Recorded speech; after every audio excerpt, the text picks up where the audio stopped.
Bienvenidos a Punto de Inflexión, un programa de Gran Angular especialmente diseñado para ti. Soy Carlos Faux, coach ejecutivo. Gracias por estar de nuevo con nosotros. Comenzamos.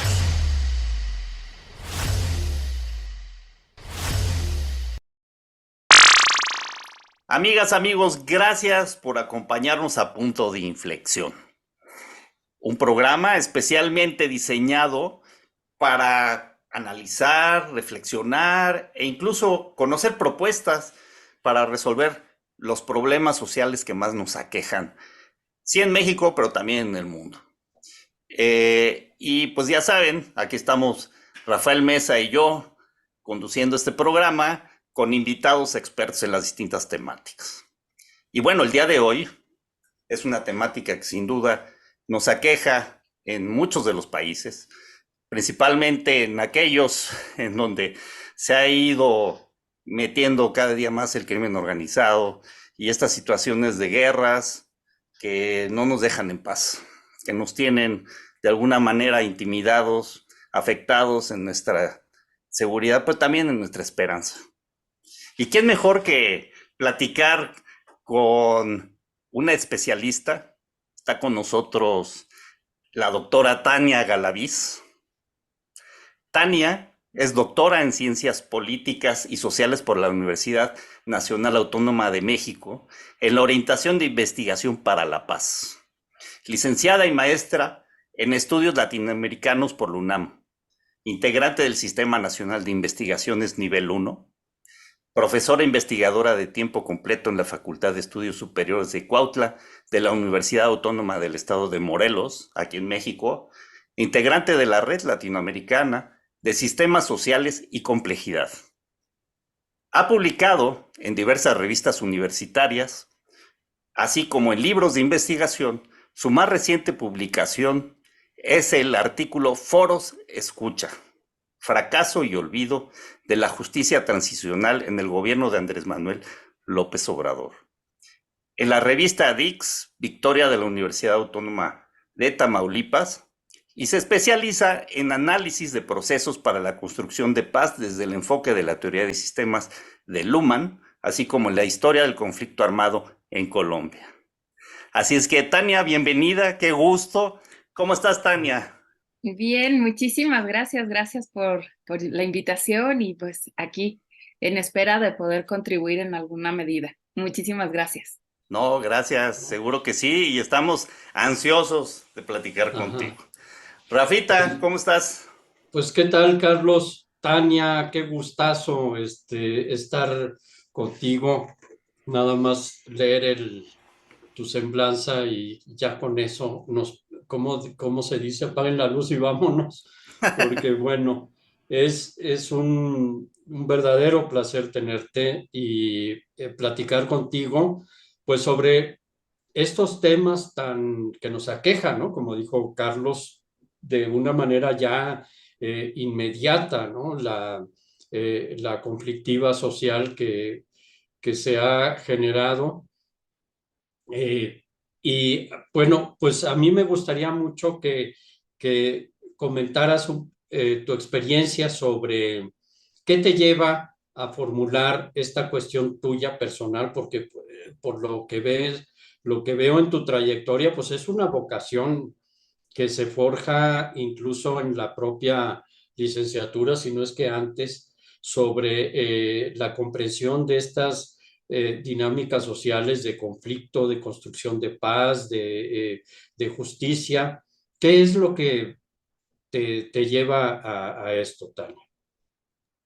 Gracias, Rafa, por la pregunta. Bueno, pues yo cuando yo entré a estudiar la licenciatura en estudios latinoamericanos en la UNAM, y es un plan de estudios, bueno, ahora lo han renovado, pero cuando yo entré a estudiar era un plan de estudios muy enfocado en la parte de los conflictos que había en América Latina, ya saben, todos los conflictos centroamericanos, el conflicto en Colombia, se enfocaba mucho en la parte de las revoluciones en América Latina. Entonces, cuando digamos, o sea, los 5 años de la licenciatura para mí era estudiar sobre conflictos armados, ¿no? Y cuando llego a la parte de elaborar mi tesis, yo le solicito a en ese entonces era un chico, porque ahora lo reconozco como un chico, cuando yo estaba en la licenciatura lo veía grande y ahora es como, no, era un niño. Él estaba estudiando su doctorado en estudios latinoamericanos y me había dado clase de historia de Colombia. Entonces, en la licenciatura yo tenía que elegir un país, digamos, de América Latina, un enfoque que tendría que ser o historia, filosofía o literatura y una temática para poder hacer mi tesis, ¿no? Entonces, yo elegí Colombia, yo quería estudiar la historia del conflicto armado en Colombia y entonces yo me acerco a él para preguntarle si me quería dirigir la tesis y él aceptó, pero me hizo una invitación de la cual yo estoy muy agradecida porque al final de cuentas marcó toda mi trayectoria académica de investigación, porque él me dijo, hacer una tesis sobre el conflicto armado en Colombia cualquiera, hacer una tesis sobre los procesos de paz en Colombia, pocos. Te animo a que te animes, o sea, te invito a que te animes a hacerlo. Entonces, para mí fue como, me movió el piso porque yo estaba con la idea de, no, yo quiero ver qué pasa con las Fuerzas Armadas Revolucionarias de Colombia y con todas las guerrillas y no sé qué. Entonces, pues esa invitación me llevó a otro enfoque, o sea, era el mismo tema, eran los mismos actores, era todo, pero era verlo desde otra perspectiva, ¿no? Entonces, a partir de ahí me fui adentrando no solamente en aprender, digamos, la historia del conflicto armado en Colombia, sino también de ir aprendiendo, pues, todas las teorías, metodologías y demás que existen en torno a la investigación para la paz. Y bueno, eso fue la licenciatura. Ya cuando ingreso pues seguía como todavía con esta lógica de verlo desde la historia, digámoslo así, o sea, con una perspectiva, con un enfoque muy histórico. Y es hasta el doctorado, en donde cuando yo estaba estudiando el doctorado, en México en específico, todavía no se hacía investigación para la paz. O sea, sí era un tema que empezaba a tomarse en cuenta. Estoy hablando de los principios, digamos, de los años 2000. O sea, a principios del año 2000 todavía no se hablaba tanto de los procesos de paz, no se hablaba de construcción de paz, de cultura de paz, de nada por el estilo. O sea, era algo que quienes empezábamos a investigarlo, en realidad lo teníamos que hacer viendo que se hacía desde afuera, porque aquí en México todavía no se hacía. Y eso cambió diametralmente 5 años después, es decir, cuando estoy por concluir el doctorado, ya con la tesis hecha, resulta que ya empieza a haber como un interés, y tanto académico como desde la sociedad civil, para poder hacer construcción de paz e investigar. Mis primeros, o sea, durante todo mi periodo de doctorado fue algo bastante solitario porque la producción en México era muy poca. Donde más había producción sobre paz, pues evidentemente es en Colombia, o sea, en América Latina es donde más hay sobre paz. Después en Centroamérica, pero en algunos países, en determinados países, Nicaragua, por ejemplo, es quien hace más investigación. Y un poco lo hacen en Costa Rica, sobre todo porque en Costa Rica se encuentra una de las sedes de la Universidad de las Naciones Unidas, que en específico es en Costa Rica producción sobre paz por esa sede, ¿no? Y el resto pues es en países europeos y un enfoque muy distinto al que tienen en Estados Unidos. En Estados Unidos el enfoque es muy desde la seguridad pública, después lo cambian hacia la seguridad ciudadana, pero no tienen el enfoque, digamos, que se tiene en América Latina y en muy buena parte de países en África, sobre todo, que es centrarse en el trabajo que se hace desde la sociedad civil con acompañamiento del gobierno, no desde el gobierno con acompañamiento de la sociedad civil. Y ese es un cambio. Sí. Tania, Tania Paggenfors, ¿no? Sí. Así se pronuncia. Sí. Ella tiene bueno, pues tú la conoces muy bien porque tú me la recomendaste, tiene el enfoque de sociedad civil. Cuéntanos un poquito de eso, de este cambio de perspectiva entre el enfoque de seguridad pública, de seguridad ciudadana, al enfoque de la participación de la sociedad civil, porque es un tema que tú manejas muy bien, la sociedad civil como un actor mediador, ¿no? Y luego me gustaría que enfocáramos esta cuestión del rol de la mediación. Pero antes,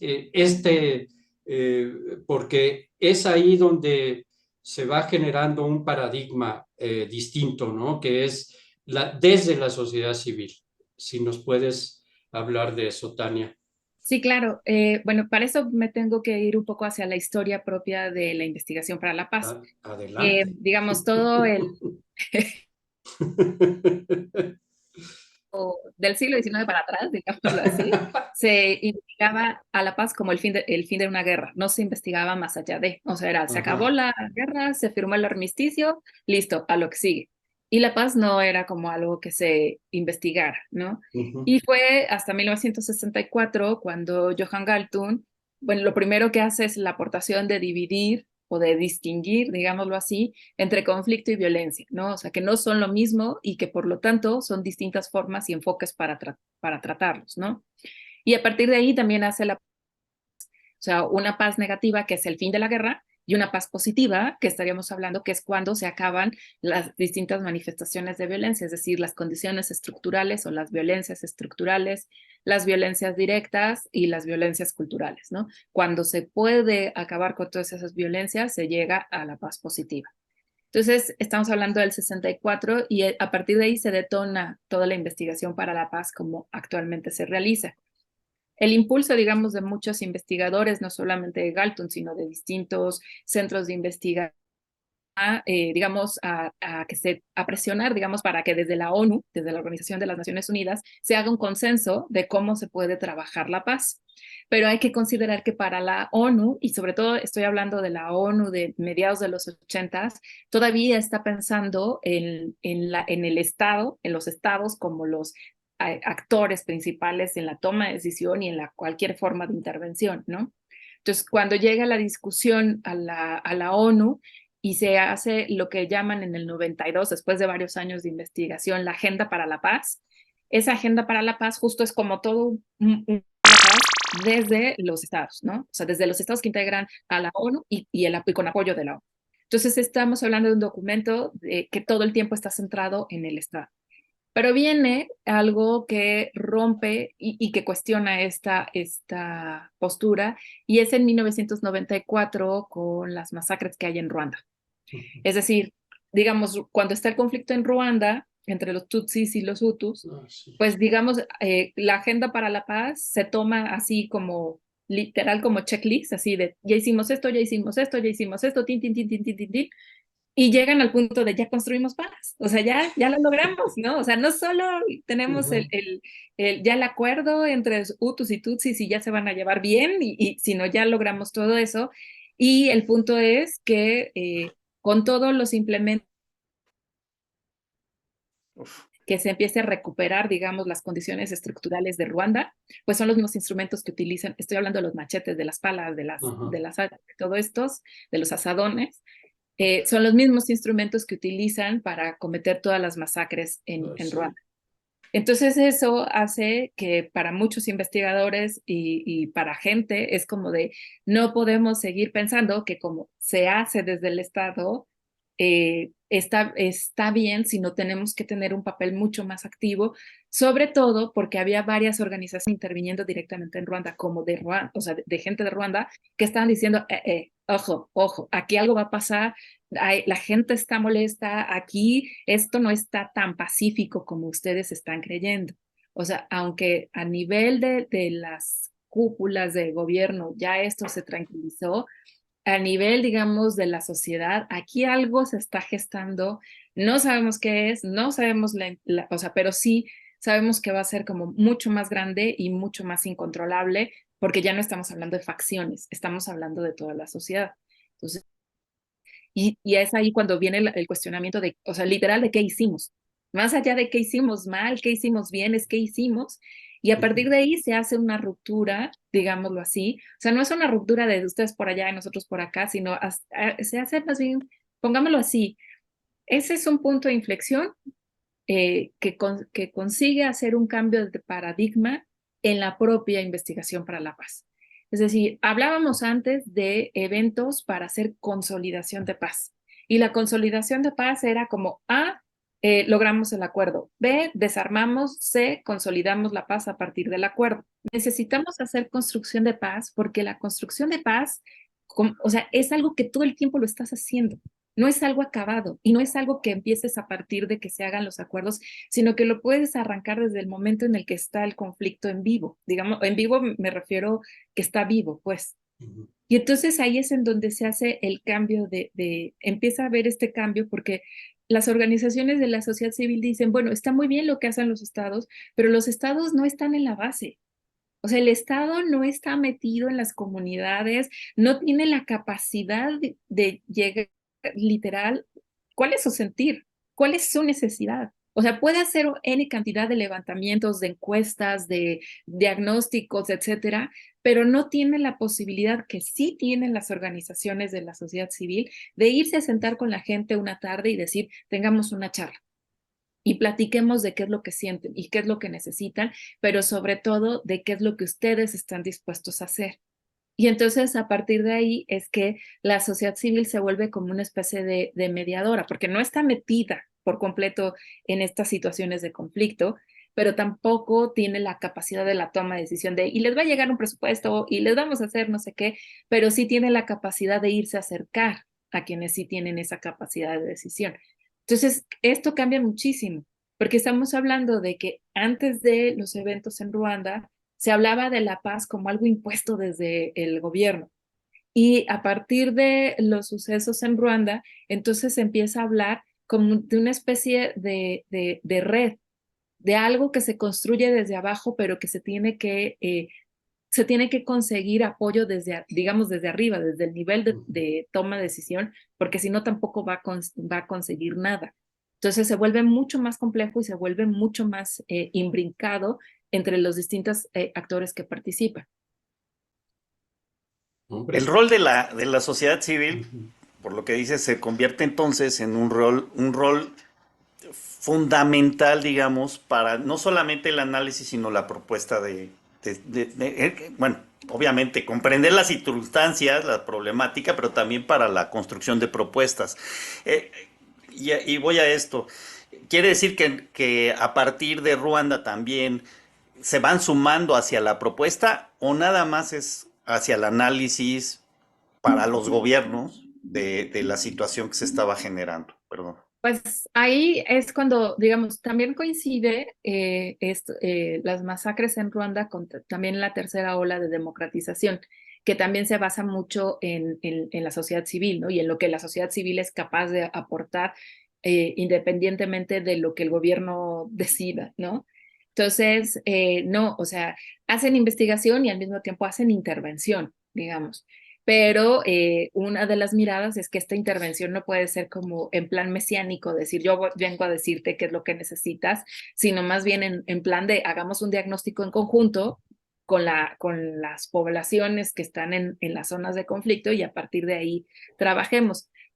Por ejemplo, coincide, si lo traigo, por ejemplo, al caso mexicano, estamos hablando de que las masacres en Ruanda coinciden temporalmente un poquito con el levantamiento armado del EZLN.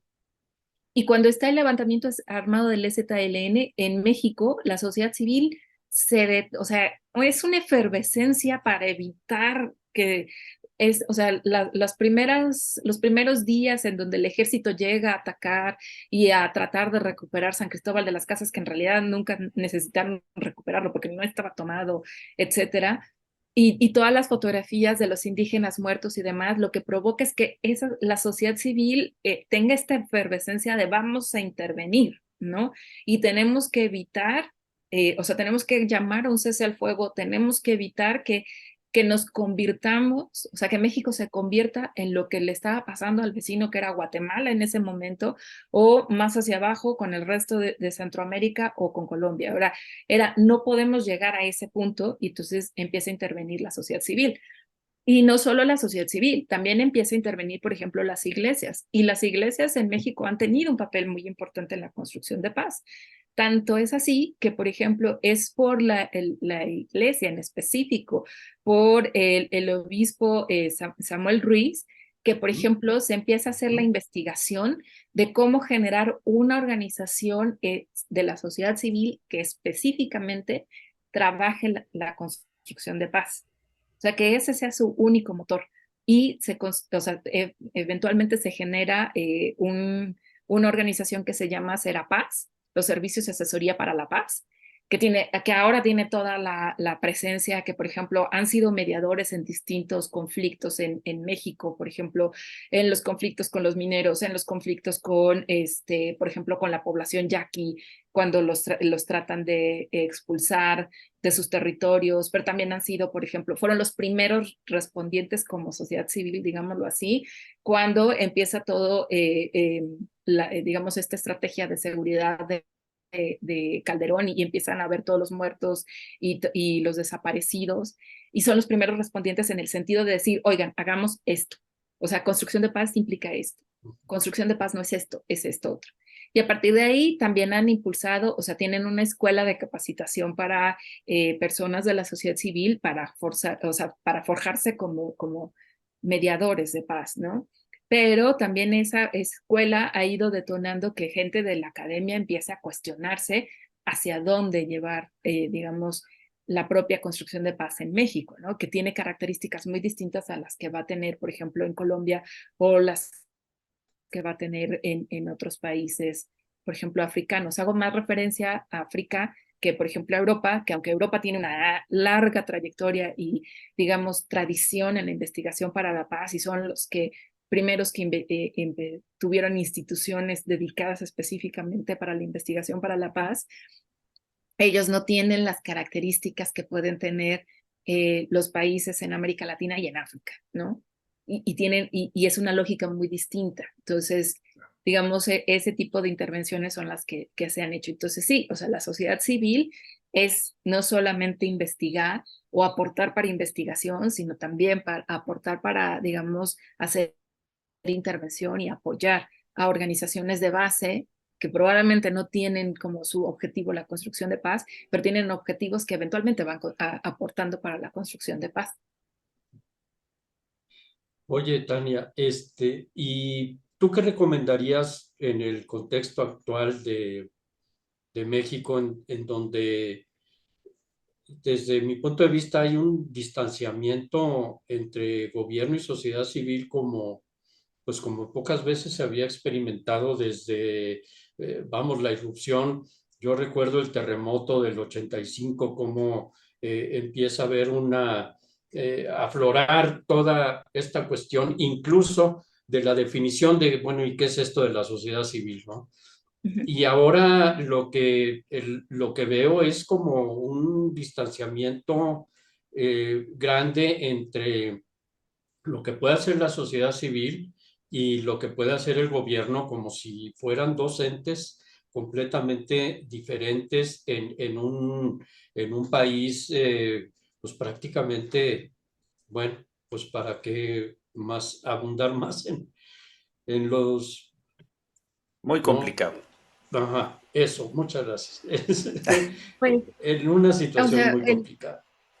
sí, claro, Rafa. Bueno, a ver, la cuestión acá es que todo parte desde el punto de vista que tiene el gobierno respecto a la sociedad civil. Ujú, Y si estamos frente a un gobierno clientelar, la sociedad civil o sea, las organizaciones de la sociedad civil le restan la posibilidad de ser cliente, o sea, de ujú, aplicarse clientelismo porque ya no, o sea, porque lo que hacen las organizaciones de la sociedad civil es conseguir no solo el empoderamiento individual de las personas que sientan que pueden obtener resultados de sus acciones, etcétera, sino también algo que es muy importante, que es el empoderamiento comunitario, o sea, que comunidades aprendan que pueden generar acciones que eventualmente les beneficien y que si esta primera acción fue, por ejemplo, conseguir que se pusiera agua o sea, entubada en la colonia, pues lo que sí, o sea, vamos por más, ¿no?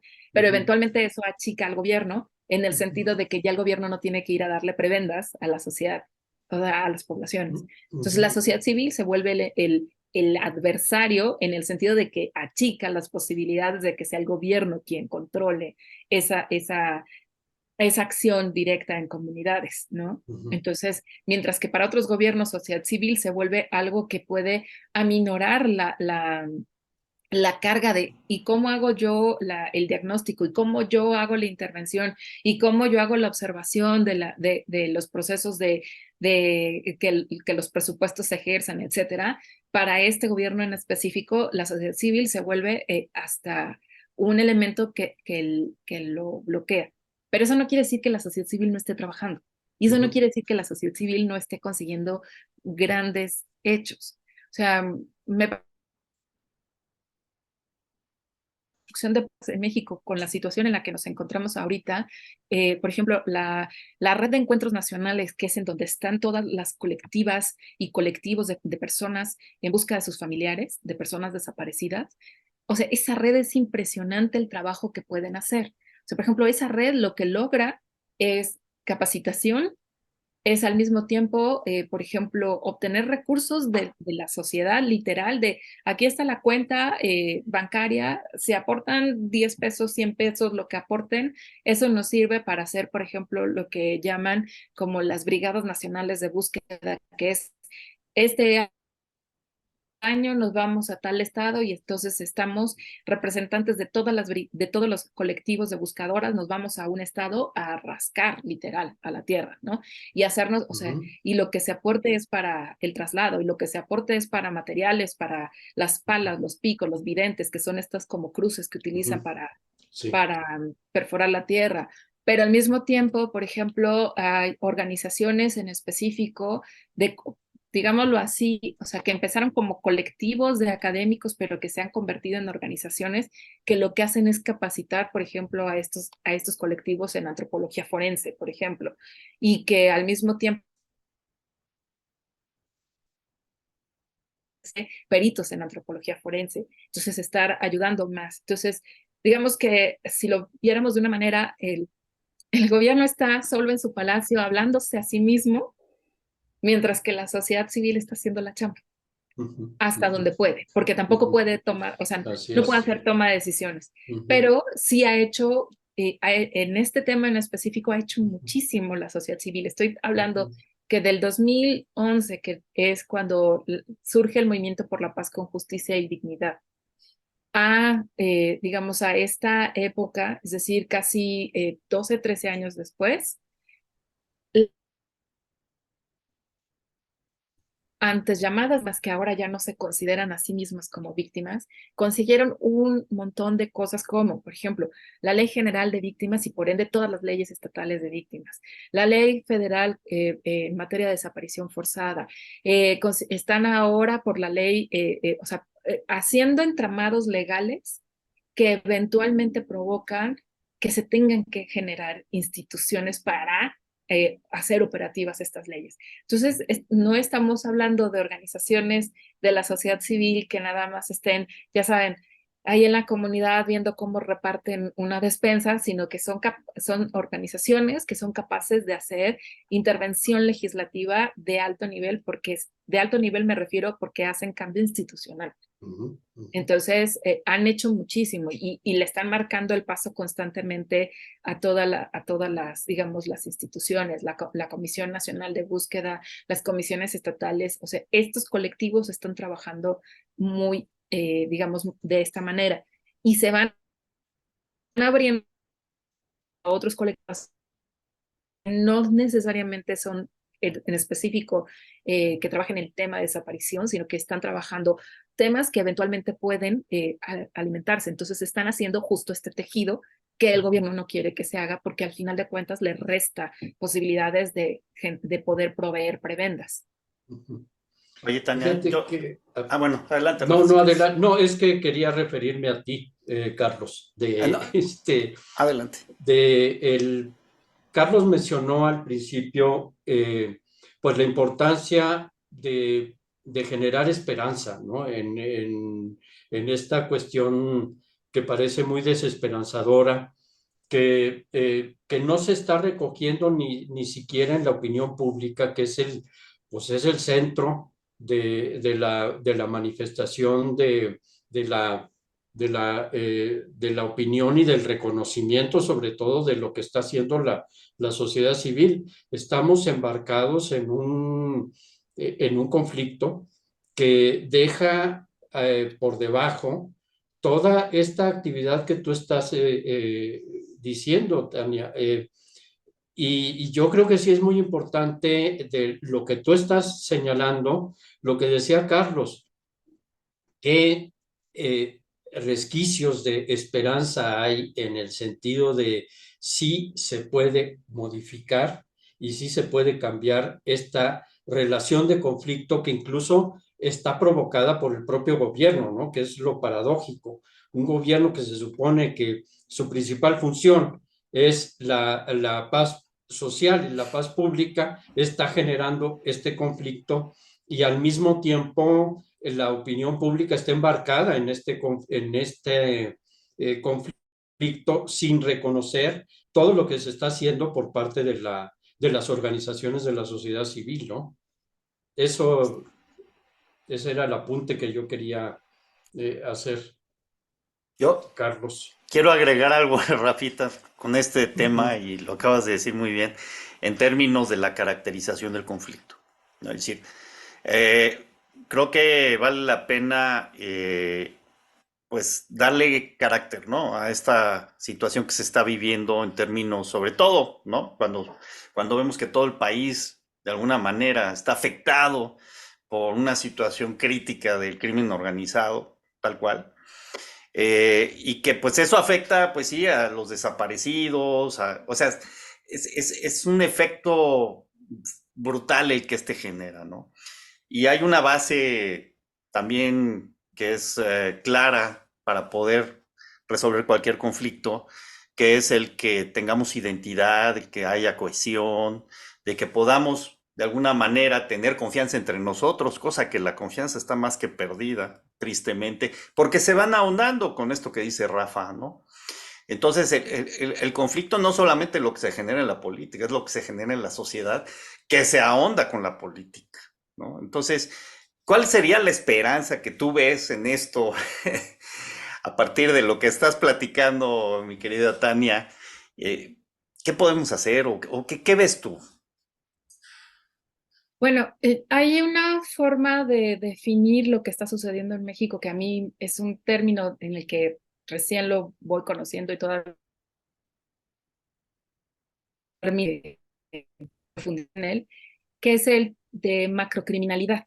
Ese término está utilizado mucho cuando se refiere, por ejemplo, a cómo, o sea, normalmente cuando decimos, bueno, es que el narcotráfico está infiltrado en todo el país y entonces ya está infiltrando al gobierno.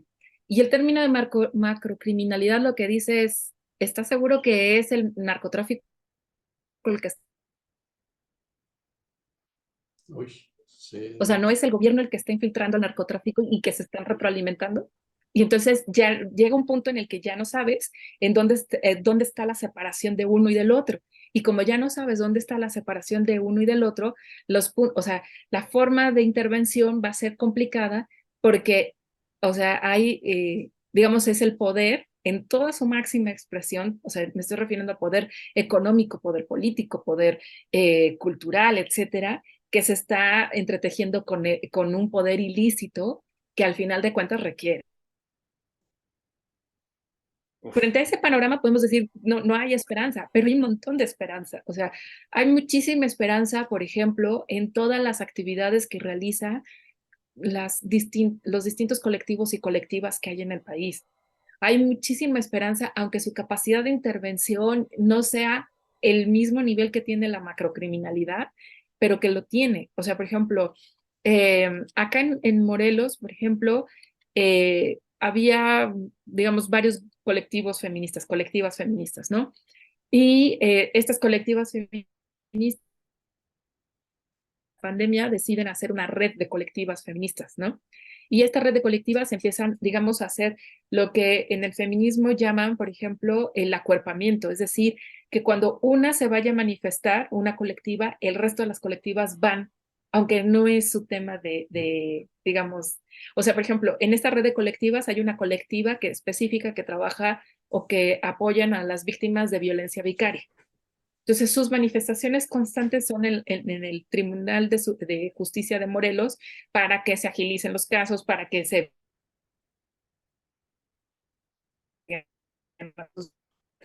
Bueno, ahí llegan, por ejemplo, colectivas que están, por ejemplo, a favor del aborto, que no tienen nada que ver, que no trabajan el tema de la violencia vicaria, pero que saben que ese día toca acuerpar y que saben que ese día las manifestaciones por esas madres, ¿no? Y lo mismo esas madres van a manifestaciones, aunque digan, híjole, yo personalmente no estoy, por ejemplo, a favor de tal o cual cosa, pero estoy porque estoy en esta red.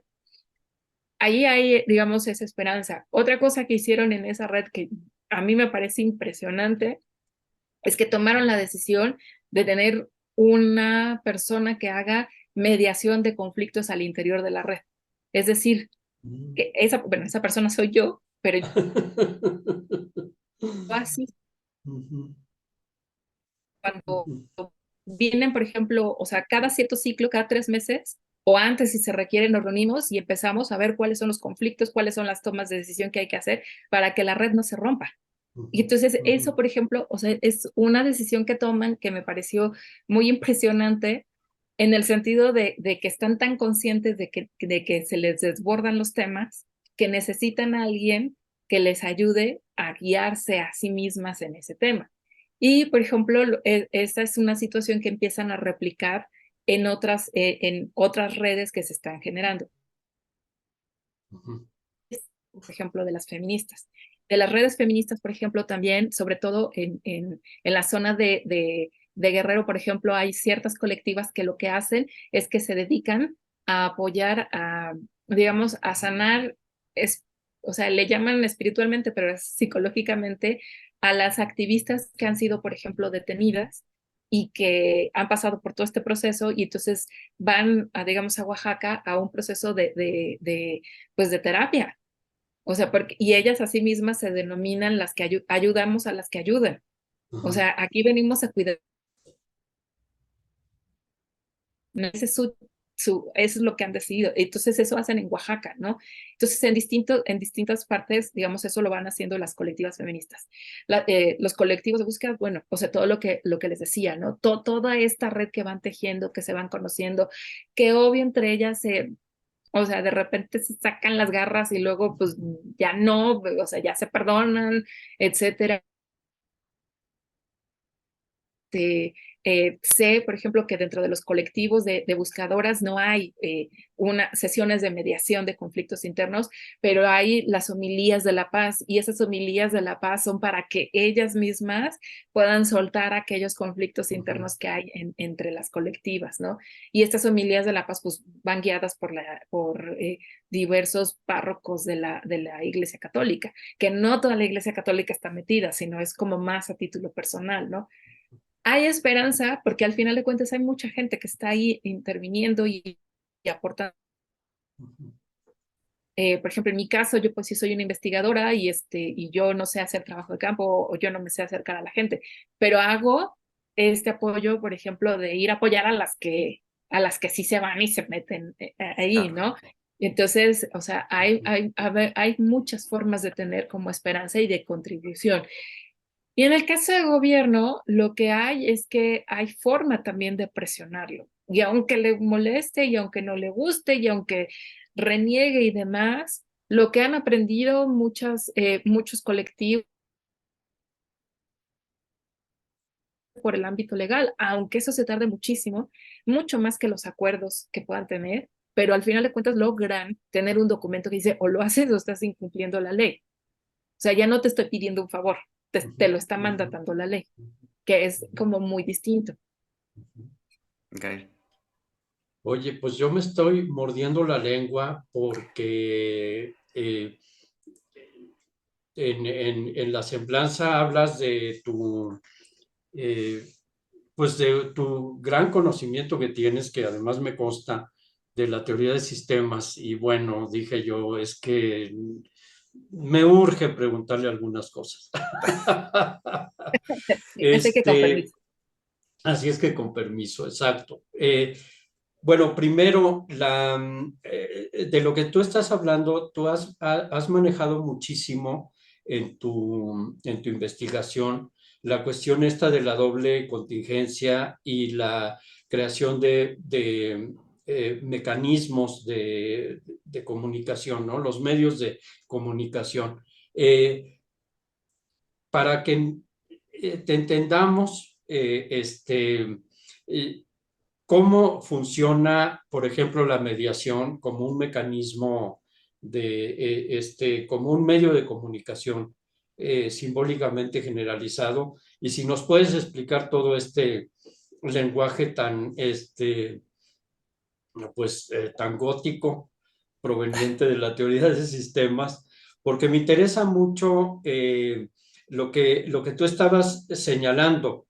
Independientemente de cuáles sean las preferencias de los colectivos, hay una convocatoria que es vamos a mediar en un conflicto, aunque no estemos de acuerdo con el punto, entre otros colectivos, pero el acuerpamiento, esta necesidad de congregarse, ¿cómo funciona en la teoría del sistema? O sea, ¿cómo la visualizas tú en esta teoría? No sé si me Bueno, expliqué o sí, sí, sí, sí. pero dije, es que tengo que preguntar. Bueno, bueno, a ver, la teoría de sistemas es una teoría bastante compleja y poco amable Ajá. para explicar y para comprenderse, básicamente. Ujú. Este, sí, siempre decimos los que estudiamos la teoría de sistemas, tenemos de dos,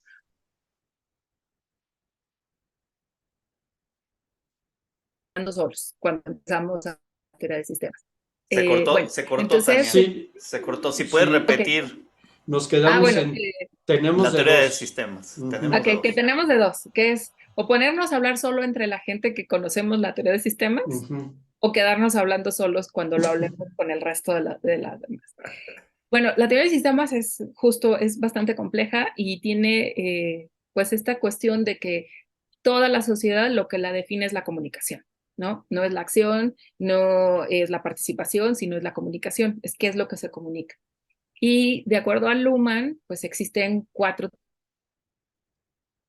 sistemas, ¿no? O sea, el sistema social, que sería como el gran sistema, y en donde están, por ejemplo, los sistemas, está el sistema político, el sistema económico, el sistema educativo, etc. Luego existe un siguiente nivel, que es el sistema de las organizaciones, es decir, las que son capaces de hacer, pongámoslo de esta manera, las que pueden prestar servicios de un sistema a las personas. Es decir, ¿cómo es que nosotros no llegamos al sistema educativo a decir quiero que me eduquen, sino que tenemos a la Secretaría de Educación Pública, así, y de Y ahí decimos, exacto, no y nos quiero que me quedamos así. eduquen. Exacto. Y a partir de la Secretaría de Educación Pública tenemos N cantidad de o sea, digamos, de organizaciones educativas que pueden irse las universidades, que pueden ser no sé qué, y esas son las que prestan el servicio educativo, no necesariamente el sistema educativo, ¿no? Ese es el segundo nivel. El tercer nivel es el sistema de interacción, es decir, cómo la gente en momentos determinados y muy específicos actúa y luego se dispersa. Y el último tipo de sistema somos los seres humanos, que somos los más complejos sistemas, porque no solamente somos sistemas con la capacidad de pensar y la capacidad de comunicarnos, sino que además somos sistemas vivos, es decir, y que tenemos la complejidad de que nuestros cuerpos operan y que la operación del cuerpo puede o no afectar nuestro pensamiento. O sea, es decir, si no comí bien, pues con permiso, el guruguru de la Y claro, participar en plena medida, ¿no? O, por ejemplo, pues si necesito ir al baño, ya se me olvida de qué estoy hablando, ¿no? O sea, ya que esto se acabe. Entonces, por eso es que podemos ser como muy complejos.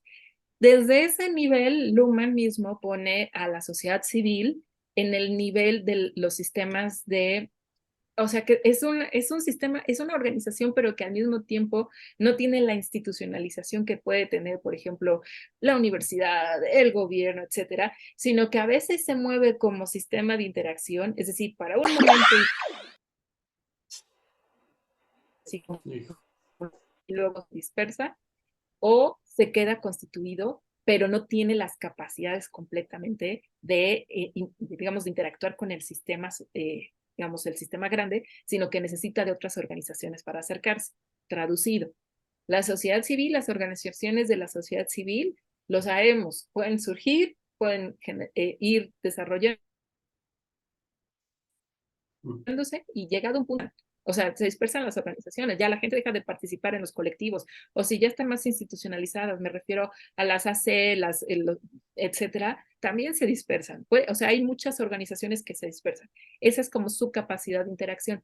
Y su capacidad como organización es cuando tienen esta capacidad de prestar servicios, pero necesitan acercarse a otra organización, que en este caso sería el gobierno, para que a su vez tengan como comunicación con el sistema.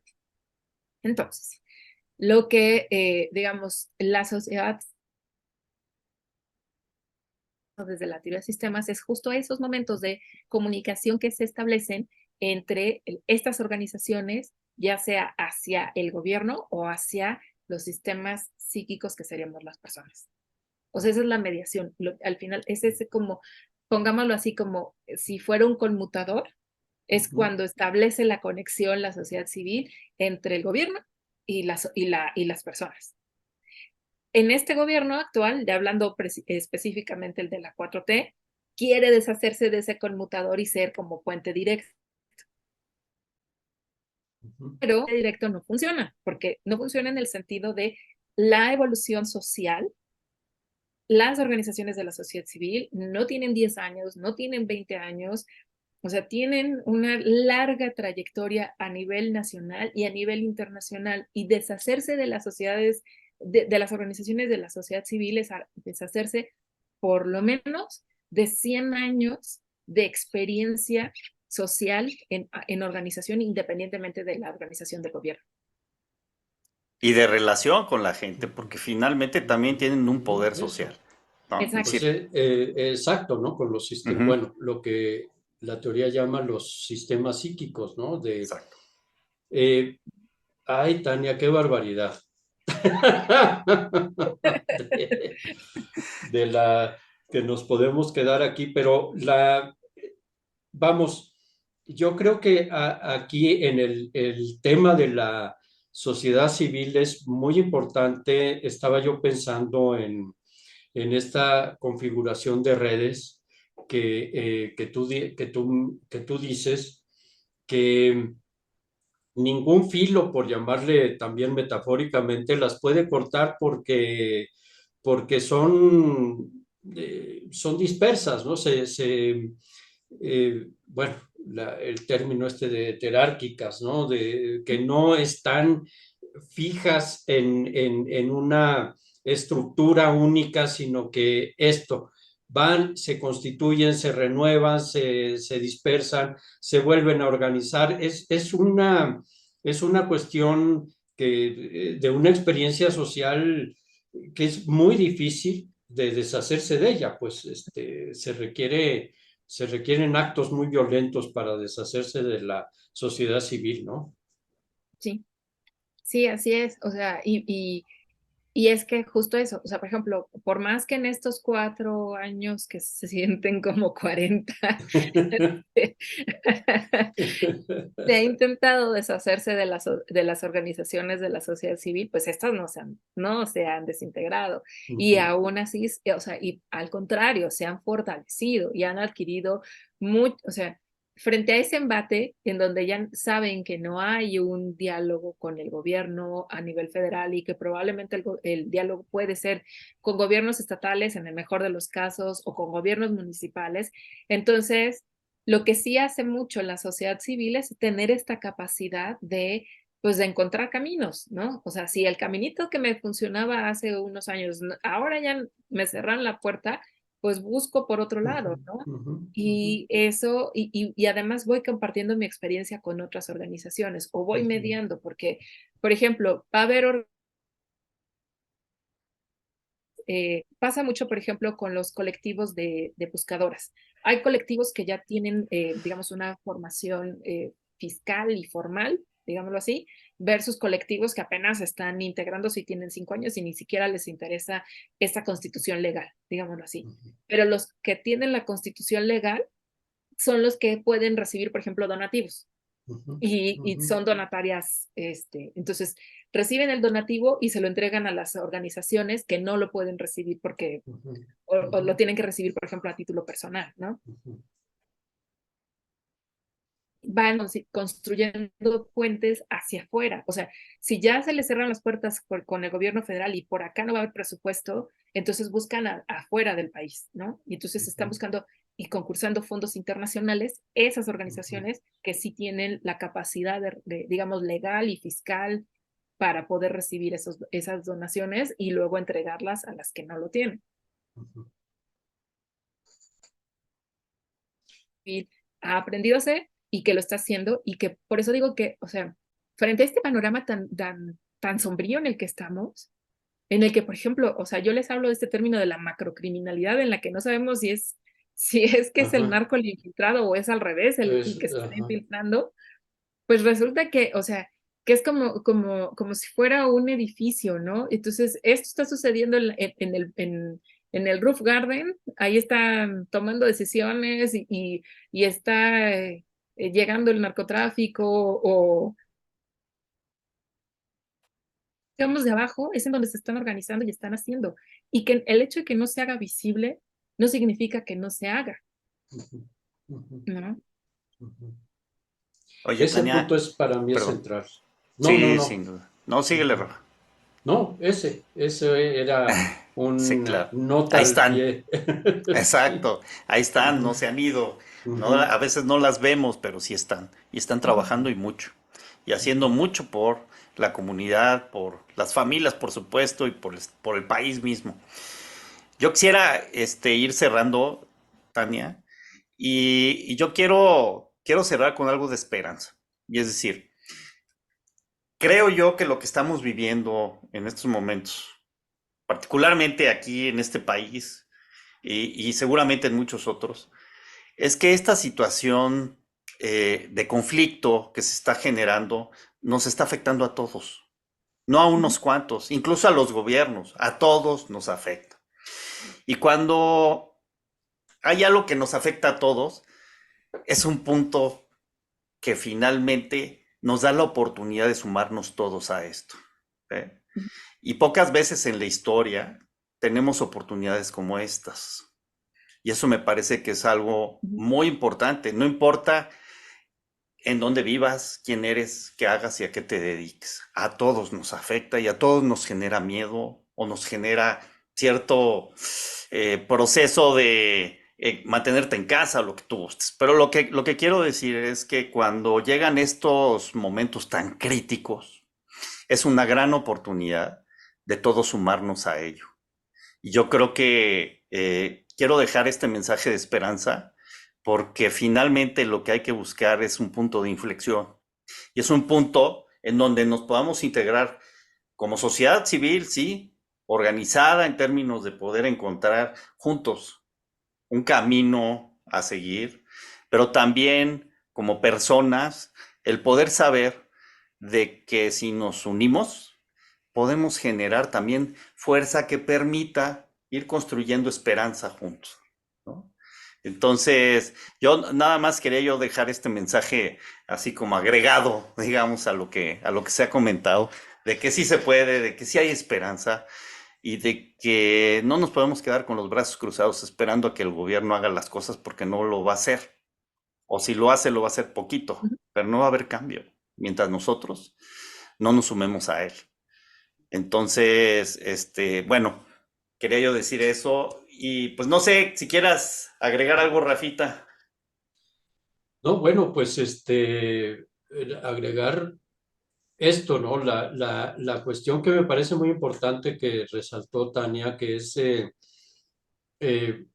hay una parte de la sociedad civil que es completamente efervescente, ¿no? Que hay una efervescencia que no tenemos la capacidad de verla porque estamos enfrascados en otro conflicto, ¿no? Pero que eso es lo que da esperanza. Y el otro es, bueno, pues como siempre, Tania, la claridad que tienes sobre estos temas, cómo nos enriquece tu perspectiva, pues bueno, yo siempre te lo he agradecido. Ahora tú eres mi maestra. Ay, También mía. muchas gracias, muchas gracias, Carlos. No, bueno, pues yo estoy agradecida con ustedes, y pues sí, o sea, de que hay muchas formas de hacer y hay muchas formas de tejer hacia afuera. Y cuando digo hacia afuera, es hacia afuera de los propios estados, de las entidades, digamos, federativas, como también hacia afuera del propio país, ¿no? Insisto, es como muy impresionante lo que logran los colectivos en México o sea, van tejiendo y tejen con una facilidad impresionante y eso es algo que se puede replicar en otro, o sea, no en otros ámbitos, digamos, de intervención. Entonces, sí hay formas y yo creo que ahí está la esperanza, o sea, que, o sea, que hay mucha gente trabajando, aunque no sepa que están todos trabajando. Exacto. A veces parece que no nos damos cuenta de que está pasando algo, pero está Exacto. pasando, ¿no? Así es. O sea, tan está pasando que pese a este gran contexto, o sea, ahí estamos. Exacto, exacto. Ujú. Ahora hay que estar todos más juntos, más unidos, para Así que se es. vea más, ¿no? Que se Sí. vea Así más lo es. que estamos haciendo todos. Así ¿no? Sí. es. Ujú. Oye, Tania, pues antes que nada agradecerte por esta invitación, por tu participación, por enriquecernos con todo tu conocimiento y obviamente pues invitándote Muchas gracias. a que sigamos participando aquí en Punto de Inflexión, enriquecer todo el conocimiento. Hay mucho que compartir en estas temáticas que, pues bueno, ahorita fue un arranque, así que te invitamos a seguir participando si tú gustas. Y la otra Muchas es gracias. también invitarte a participar. Hay muchos grupos, como dices tú, de sociedad civil que están trabajando y que no se ven, pues invitar más adelante a que tengamos una plática con organizaciones que pueda también enriquecer la visión de todos, ¿no? A tratar de sumarnos a un esfuerzo más amplio y a generar un cambio entre todos.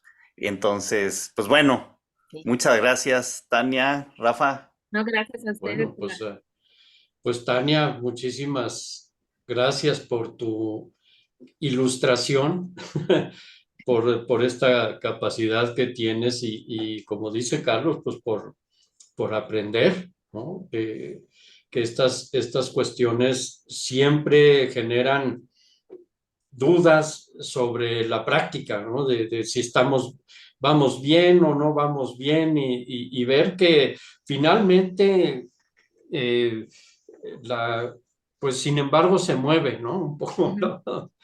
Que somos en ese sentido medio escépticos por el bombardeo de noticias que no hacen visible, que generan polvo, pues nubarrones y no hacen ver este tipo de prácticas pues que siempre ha hecho la sociedad civil, ¿no?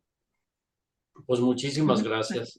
No, pues muchísimas gracias a ustedes por la invitación y sí, ya, yo encantada para una futura invitación. Gracias. Perfecto. No, pues buenísimo, Ajá. Tania, muchísimas gracias, Rafa.